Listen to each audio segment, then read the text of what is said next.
Alicia F est avec nous. Bonjour Alicia. Bonjour Quentin, bonjour Music Box TV. Alors Alicia, donc 1,45 tours, My No Generation. Alors tout de suite, la première question que je vais te poser, bien évidemment, c'est un clin d'œil au Who, même si c'est un peu le contre-pied, j'ai l'impression. Oui, bah c'est carrément ça, parce que bon, les Who, c'est quand même un groupe qui a énormément compté dans mon cursus musical.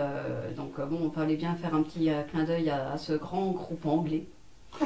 Alors Alicia, donc en quelques mots, je vais te demander de te présenter, Oui. sachant que je vais simplement dire que ton univers c'est hard rock, punk, rockabilly, et que tout ça, ça vient de tes 12 ans après un concert d'Aerosmith. Ah, c'était pas vraiment un concert, c'est lors j'étais devant ma télé, devant MTV, et j'ai vu le clip Jaded, qui est tiré de l'album Just Push Play, j'avais 12-13 ans. Et j'ai été complètement stupéfaite et complètement sous le charme de la voix de Steven Tyler et de l'univers musical. Et c'est ce qui a fait le fait que je suis tombée dans le rock. Et puis voilà quoi. Et tu écoutais quoi avant? Alors avant c'était, comment dire, j'avais acheté une compile qui était des éditions Atlas. C'était des groupes de reprises qui reprenaient des standards de rock anglais. Et déjà ça me plaisait, mais il me manquait un petit quelque chose. Et donc du coup voilà. Mais sinon, ça c'est la grosse info, j'aimais bien les Spice Girls à l'âge de 7 ans. Et les classiques, les Jerry Lee Lewis, etc., ça te parlait aussi ou... Ça j'ai connu un peu grâce à mon père qui avait une compilation rock and roll dans lesquelles il y avait tous les grands noms du rock and roll et les pionniers. Alors nous sommes là donc pour parler de ce disque, No My Generation. Donc c'est un peu une concrétisation d'un certain nombre d'années de scènes, on va dire de l'apprentissage du métier aussi. Oui, et puis bon, du cursus, mon implication dans le milieu musical aussi, parce que j'ai été driver pour le festival Vache de Blues, j'ai pris des masterclass de blues à Differdange, au Luxembourg, parce que je suis originaire de Lorraine, et donc le Luxembourg et où j'habitais, ben, ça se touche.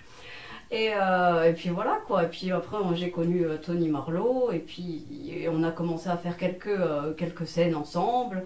En tant que guest, il m'a proposé de faire le tribute au Balajo de Chuck Berry. Au début, je lui ai dit, écoute, t'es sûr de me lancer là-dedans? Je suis pas vraiment certaine, ici et ça. Et il m'a dit, si, vas-y, fais-le. Et donc du coup, on a fait You Never Can Tell sur la scène du Balajo en juin 2017, si je ne m'abuse. Et après, bah, j'ai commencé à faire quelques guests vocaux avec lui dans ses concerts. Et voilà quoi. Tu parlais de l'Allemagne et du Luxembourg. Est-ce qu'il y a une scène rock plus importante? La scène est peut-être pas plus importante, par contre le style musical est beaucoup plus hard rock, voire metal, que sur la région parisienne notamment. Mais il y a quand même beaucoup d'endroits qui permettent à la musique de s'exprimer de manière live un peu plus quand même facilement que par ici. Alors justement, tu évoques les spécificités du rock. Moi, j'ai un peu de mal des fois à me retrouver là-dedans. Donc, ton univers, c'est donc rock, hard rock, acid, punk, oui, metal. Comment dire, j'aime bien l'exprimer comme ça. C'est un peu punk and roll ou rock punkifiant. Parce que bon, c'est pas vraiment punk hardcore. Il y a toujours quand même une base rock que j'affectionne tout particulièrement. Donc j'ai pas envie de la squeezer, j'ai envie que ça soit toujours là. Après, Tony Marlowe amène la petite touche vraiment rock'n'roll au sens premier du terme. Et aussi un autre univers qu'on met dans My No Generation, que vous pouvez voir ici. Alors justement, donc, quand on fait un vinyle, il y a une phase B. Oui. Et la phase B, donc, c'est une reprise d'un titre de 1959. Ouais.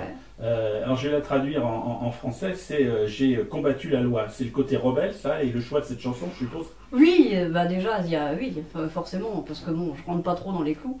Mais bon, après voilà, ça c'est une autre histoire. Les clous, on les met sur le blouson. On les met sur le blouson. Et c'est un titre que j'ai toujours adoré, que j'ai connu par The Clash, mais après j'ai connu la version originale, Bobby Fuller, les Crickets, et donc voilà, et j'avais envie de la reprendre parce que c'est aussi un hymne, c'est vraiment côté le point levé. Et puis, dès lors où j'ai connu cette chanson, elle m'a tout de suite pris aux tripes. Donc du coup, j'avais envie de la chanter. Nous sommes à côté de quelqu'un qui a pris la place de la guitare, on l'a mis juste sur la table. Exactement, quelle belle transformation. Oh oui. Tony Marlowe. Donc Tony Marlowe, on va parler de votre rencontre bien sûr, mais c'est qui? C'est à la fois un mentor, c'est quelqu'un qui t'a poussé pour aller au-delà de ce que tu pensais aller? Ah oui, carrément, parce que jamais j'aurais pensé sortir un 45 tours si je ne l'avais pas rencontré. Donc il a vraiment joué le rôle d'un booster à 200%. Et pour Tony, alors la rencontre s'est faite comment? Et à quel moment tu t'es dit, mais attends, allez, cette petite, elle a du potentiel? Voilà, en fait la rencontre s'est faite chez Marc Zermati. Et puis donc ensuite, bon, déjà on s'est découvert quand même beaucoup de points en commun, notamment en musique. Où donc on avait quand même le même amour pour plein de chanteurs et de groupes de rock. Et puis donc comme on écoute beaucoup de musique, etc., je suis tombé un jour sur une masterclass de blues qu'elle avait faite au Luxembourg, où elle chantait deux standards de blues, et je me suis dit tiens, mais la voix est sympa.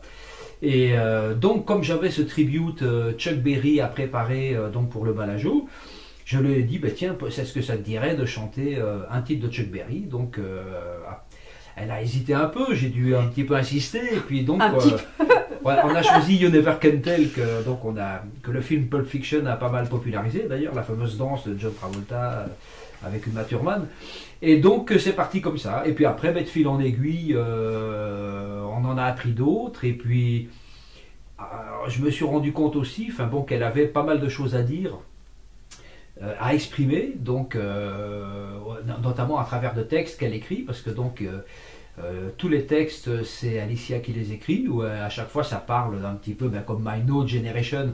Dedans elle parle un petit peu de sa difficulté à être en adéquation avec les jeunes de son âge, parce qu'en fait ils n'écoutent pas la même musique, ils n'ont pas le même mode de vie qu'elle, qui est un peu qui aime le rock comme nous on l'a connu, donc elle est un peu en décalage, donc d'où l'idée de My No Generation. Et donc il y a comme ça une dizaine de textes qu'elle a écrits, qui sont super, que j'ai mis en musique. Et puis donc de concert en concert, elle progresse, le chant est de mieux en mieux, elle prend de l'assurance, et c'est super, quoi. Voilà. Et Tony, donc des projets?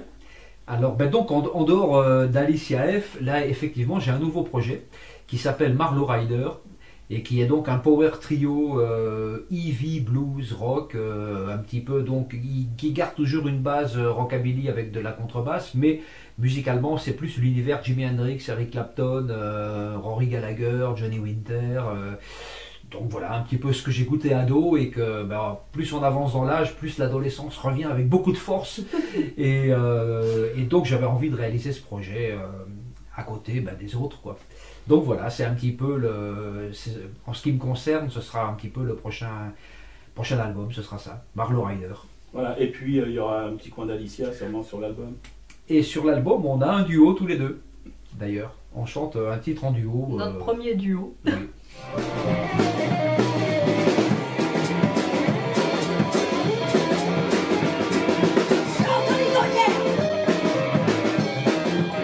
Les influences, donc on a évoqué les Who, mais Aerosmith évidemment, Led Zepp, je suppose, les Kings, AC/DC. Et si je te dis des gens comme Bowie ou Alice Cooper, ça te parle aussi? Ah oui, forcément. Bowie, c'était mon premier gros concert de toute ma vie. J'avais 15 ans. Avant, j'avais déjà été dans des concerts, mais dans des petites structures, des petits concerts, machin. Mais là, Bowie, c'était le gros concert, le tout premier. C'était pour la tournée réalisée. D'ailleurs, je crois qu'il n'a plus rien fait après. Donc, c'était un concert marquant pour moi. Et puis pour Alice Cooper, plusieurs fois vue sur scène, j'adore son univers, que ce soit Alice Cooper avec le groupe d'origine ou Alice Cooper maintenant, pour moi rien à acheter, quoi. Tout est bon, c'est carton plein. Alors justement, je fais un peu une transition. Alice Cooper avait aussi un look bien particulier. Toi, ton univers, tu es dans la vie comme peut-être pas comme sur scène, mais tu es dans la vie mentalement, tu y es... Il n'y a pas de grande différence entre la vie sur scène et la vie, on va dire, à la maison. Comment dire, je tergiverse pas, je suis assez brute et j'ai pas envie de me travestir vraiment, quoi. C'est ce que vous voyez, c'est ce que vous avez, quoi. What you see is what you get.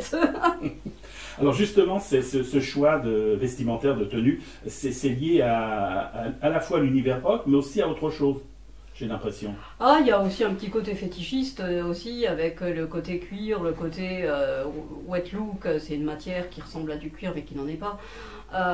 Donc aussi les skis bottes à talons, et voilà quoi, c'est tout un univers qui est assez lié aussi au milieu rock au final.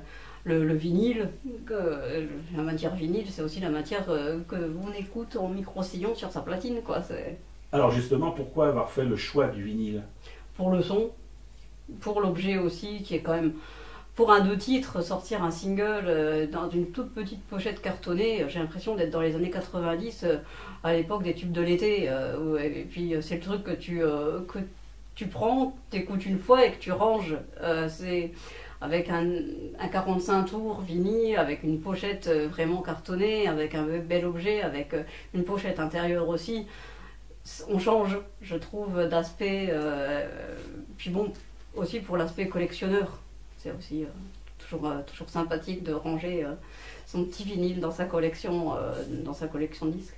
Alors sur scène, bien évidemment, c'est 2 titres, mais quelles sont les reprises? Est-ce qu'il y a d'autres titres originaux aussi? Ah oui, on a 10 compos qu'on fait sur scène, qui seront aussi sur le prochain album.